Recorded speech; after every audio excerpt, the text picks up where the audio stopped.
क्या सच में ज़ॉम्बीज़ जिंदा हो गए जिनके बारे में सिर्फ कहानियों में पढ़ा था? अब उन ज़ॉम्बी से हमें रियल लाइफ में लड़ना होगा या फिर हम खुद ज़ॉम्बी बनने वाले हैं? ये ज़ॉम्बी ज़ॉम्बी जो चारों तरफ बवाल मचा हुआ है, आखिर क्या है ये ज़ॉम्बी जिसने पूरी दुनिया को हिलाकर रख दिया है? दोस्तों, अभी हाल ही में साइबेरिया की बर्फीली झीलों में बर्फ के नीचे दबे हुए वायरस को खोजा गया है। ये वायरस कोई नया नहीं बल्कि 5 करोड़ साल पुराना है। ये वायरस आर्कटिक के बर्फीली पहाड़ों के नीचे डॉर्मेंट स्टेट में दबा हुआ पाया गया। इसके बाहर आने की सबसे बड़ी वजह है ग्लोबल वार्मिंग। ग्लोबल वार्मिंग की वजह से बर्फ तेजी से पिघल रही है। कई सारे एटमॉस्फेरिक चेंजेस भी देखने को मिल रहे हैं। इसी बीच ये वायरस के फैलने की खबर निकल कर आती है जिसने लोगों की नींद ही उड़ा दी है। वैसे अभी कितने ही दिन हुए कोरोना को, पूरी दुनिया में लाखों लोग इसकी चपेट में आए और न जाने कितने लोगों को इस बीमारी की वजह से अपनी जान से भी हाथ धोना पड़ा है। डर इतना है कि आज भी लोग मास्क लगाकर निकल रहे हैं। कोरोना का असर सिर्फ लोगों की पर्सनल लाइफ पर ही नहीं बल्कि देश की अर्थव्यवस्था पर भी काफी बुरा असर पड़ा है। लोगों को अभी न जाने कितने साल लगेंगे दोबारा से ट्रैक पर आने में।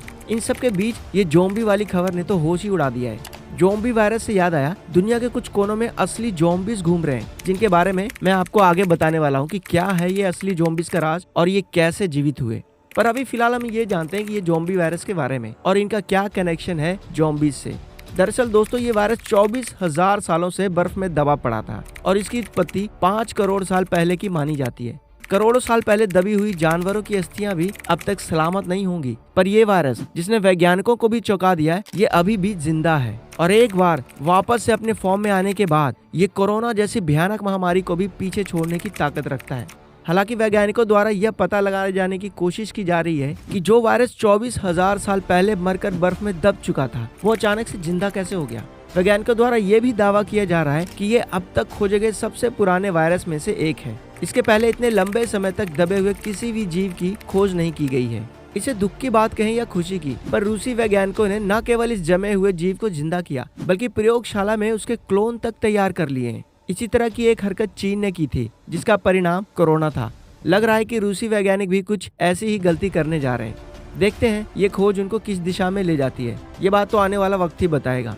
फिलहाल ये ज़ॉम्बी जैसे जीव बैडलाइट रोटिफर्स हैं, जिन्हें पहिए वाला जानवर भी कहा जाता है क्योंकि इनके मुंह के पास छोटे छोटे बालों का घेरा बना हुआ है। मतलब इनके माउथ वाले पार्ट में आगे की तरफ रोए हैं। रोटिफर के बारे में बताऊं तो ये एक मल्टी सेल्यूलर ऑर्गेनिज्म है जो साफ पानी और मीठे पानी वाली झील, नदियों और झरनों में पाए जाते हैं। वैज्ञानिकों ने अपनी इस खोज में इस बात की भी पुष्टि की है कि ये जीव 5 करोड़ साल पहले पाए जाते थे। कुछ समय तक तो इन्होंने खुद को अपने आसपास के एनवायरनमेंट के अकॉर्डिंग एडजस्ट किया, पर यह बदलाव एक वक्त तक ही सफल रहा। फिर ये सभी जीव खत्म हो गए। वैसे तो साइंस बहुत आगे निकल चुका है, पर आज तक किसी मरे हुए जीव को जीवित नहीं कर सका है। पर ज़ॉम्बी वायरस एक एक्सेप्शन की तरह सबके सामने आके खड़ा हो गया है।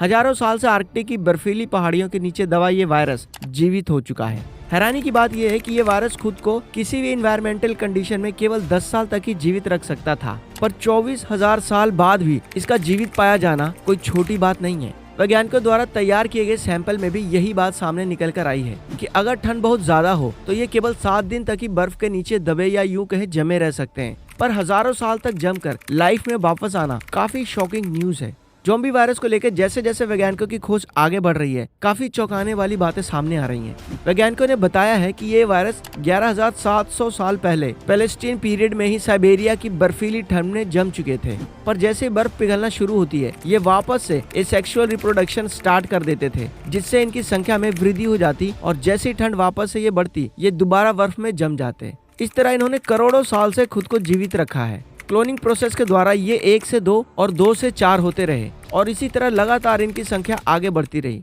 आज भी वैज्ञानिकों के द्वारा जांच में रखे गए ज़ॉम्बी वायरस में ये प्रक्रिया देखी जा रही है और इनके मूवमेंट्स भी नोटिस की जा रही हैं।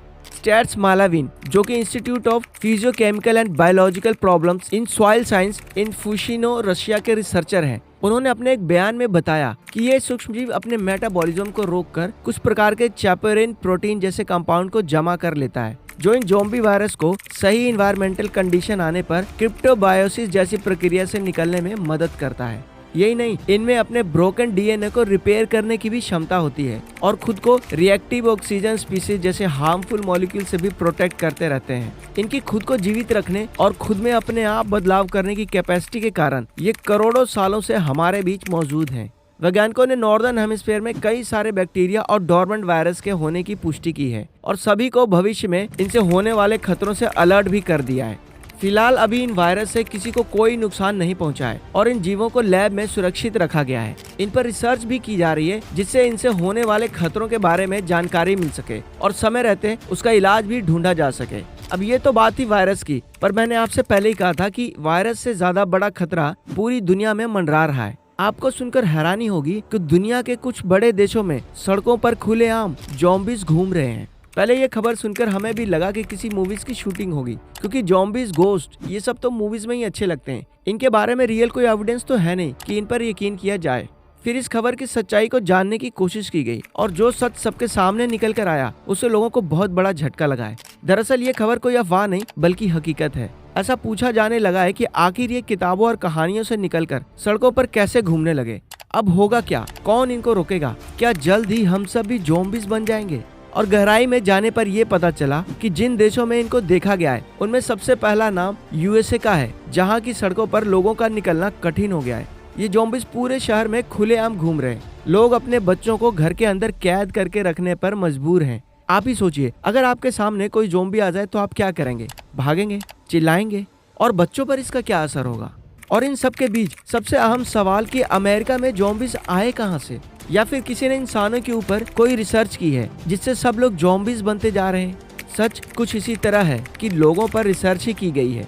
इस रिसर्च के पीछे का क्या मकसद है ये तो नहीं पता, पर यह बात सामने आई है कि इनका ये हाल ज़ॉम्बी वायरस से नहीं बल्कि ज़ॉम्बी ड्रग्स या दवाइयों के कारण हुआ है। ये ड्रग्स अमेरिका की सड़कों पर खुलेआम बिक रहे हैं। इस ड्रग्स का नाम ज़ाइलैक्सिन है। इस दवा का इस्तेमाल जानवरों को बेहोश करने के लिए किया जाता है, पर अमेरिका में लोगों ने इसको नशीले पदार्थ के रूप में लेना शुरू कर दिया है और आज हालात ये है कि ये लोग सड़कों पर अजीबोगरीब अवस्था में देखे जाते हैं। इनके शरीर पूरे ऐंठे हुए और एक ही जगह पर खड़े होकर हिलते रहते हैं। मतलब इतना भयानक दृश्य है कि कोई आम इंसान इनके संपर्क में आने से डर जाता है। आजकल पूरी दुनिया में इस ड्रग्स की चर्चा हो रही है। जरा सोचिए, जो ड्रग्स इंसानों को इतनी खराब अवस्था में ले आते हैं उनका जानवर पर क्या असर होता होगा। अमेरिका में मोस्टली लोग इस ड्रग्स का इस्तेमाल कर रहे हैं और हालात बद से बदतर होते जा रहे हैं। वैसे देखा जाए तो किसी भी दवाई का सेवन बिल्कुल गलत है, पर क्या करें, हमारी तो आदत ही बन चुकी है। सर दर्द हुआ, हल्का सा बुखार हुआ, खांसी आई या कुछ भी हो, तुरंत अंग्रेजी दवाइयाँ खा लेते हैं। एक पल को भी ये नहीं सोचते कि शरीर ही तो है, इसमें थोड़े बहुत बदलाव मौसम के कारण भी होते रहते हैं। अगर किसी को वायरल हुआ तो वो 5 दिन का समय लेगा ही लेगा ठीक होने में। आप इसका घरेलू इलाज भी कर सकते हैं, पर नहीं, खुद के साथ साथ अपने बच्चों को भी हम इसी तरह बनाते चले जा रहे हैं। आज अमेरिका में इसके परिणाम देखने को मिल रहे हैं। लोगों में दवाइयों का एडिक्शन कोई नई बात नहीं है। कुछ साल पहले भारत में लोग डिस्प्रिन, जो कि एक सरदर्द की दवाई है, उसके एडिक्टिव हो गए थे। कुछ भी हो तुरंत डिस्प्रिन। कुछ केसेस तो ऐसे थे कि एक दिन में 12-12 गोलियां खा जाते थे। दोस्तों, हो सकता है आपको बुरा भी लग रहा हो, पर ये सच है कि हमें कहीं ना कहीं दवाइयों का एडिक्शन होता है। हमें अपनी इस आदत में सुधार लाना होगा। जरूरी होने पर ही दवाइयाँ खाएं। योग, मेडिटेशन और हेल्दी डाइट बड़ी से बड़ी बीमारियों का इलाज है, तो इसको अपनाएं और स्वस्थ रहें, वरना दवाइयों के एडिक्शन से ज़ॉम्बी बनते हमें भी ज्यादा देर नहीं लगेगी। ज़ॉम्बी सच में एग्जिस्ट करते हैं। ये बात जानकर आपको कैसा लगा ये हमें कमेंट में जरूर बताएं। ये वीडियो अगर पसंद आया हो तो उसे लाइक और शेयर जरूर करें। अगर चैनल पर नए हैं तो सब्सक्राइब कर लें। मिलते हैं आपसे ऐसे इंटरेस्टिंग सी वीडियो के साथ। तब तक के लिए अपना ध्यान रखें। इस वीडियो को अंत तक देखने के लिए दिल से शुक्रिया।